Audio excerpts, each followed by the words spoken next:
लोक विरसा में summer camp की क्लोजिंग सेरेमनी के लिए एक शानदार तकरीब का आगाज किया गया, जिसमें चारों सूबों के सकाफती रंग दिखाए गए। नन्हे बच्चों ने सिंधी, बलोची, पश्तो, पंजाबी और कश्मीरी गाने गाकर तकरीब की रौनक को दोबाला किया। गीत के साथ साथ खूबसूरत रक्स ने भी महफिल में रंग भर दिए।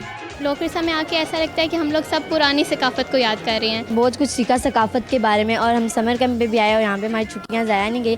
बहुत यहाँ पे इंजॉय होता है, मज़ा आता है। शुरका का कहना था कि इस किस्म की तकरीबात बच्चों को पाकिस्तान की तारीख और सकाफत से आगाही फराहम करने के साथ साथ उनमें खुद एतमादी भी पैदा करती हैं।